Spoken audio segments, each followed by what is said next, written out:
But let's continue the conversation around Microsoft as it's sticking with the whole idea and the whole narrative regarding PC and what it's looking like even further, because we've got more news surrounding Microsoft when it comes to the PC market and what they're doing. This article comes from PC Games Insider, written by Alex Calvin, and it goes like this. Microsoft slashes PC games revenue cut to 12%, and this is big if you're on the PC side of things.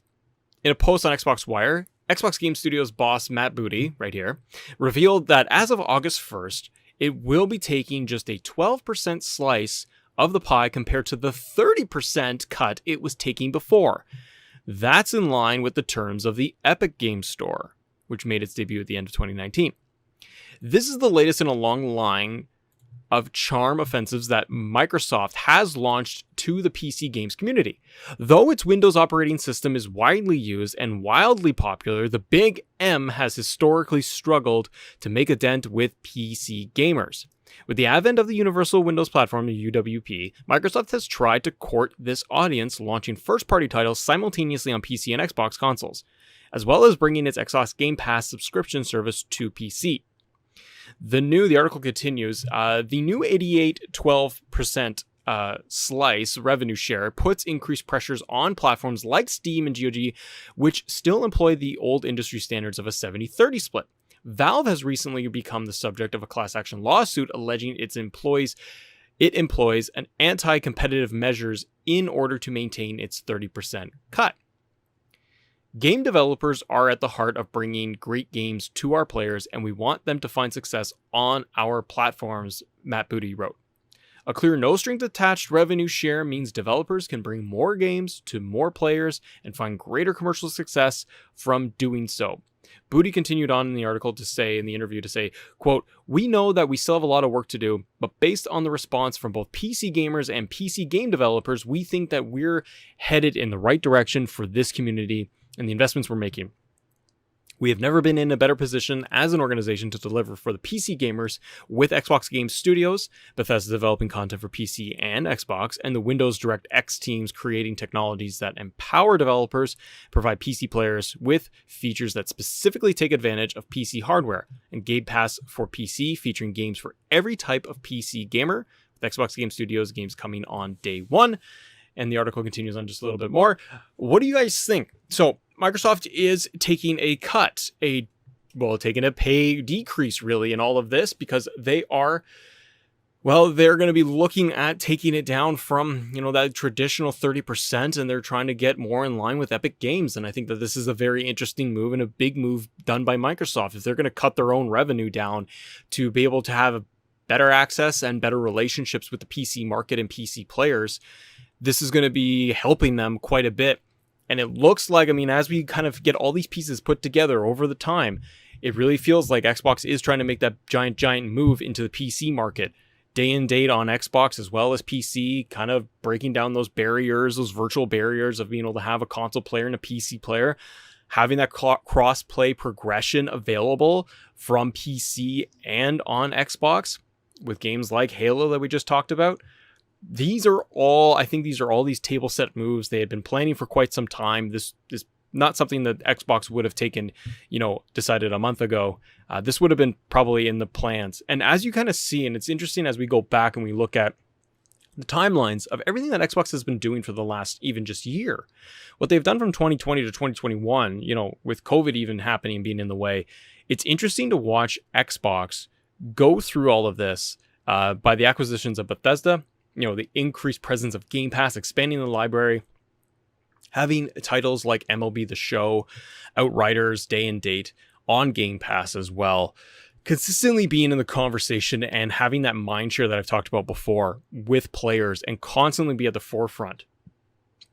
EA Play being brought in to Game Pass as part of the Ultimate subscription. EA Play being available on PC and expanding it there.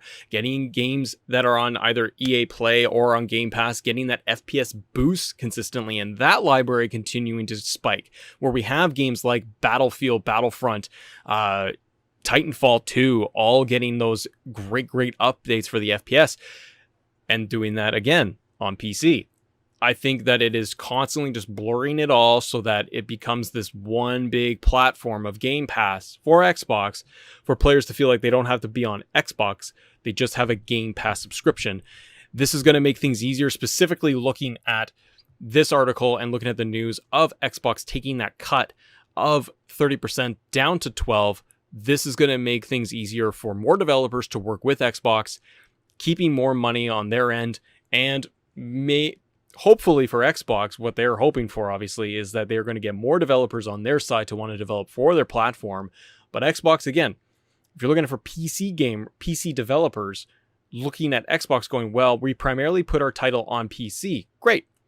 But if they have less of a cut, then developers are going to be more inclined to work with Xbox versus Epic or another studio or Valve.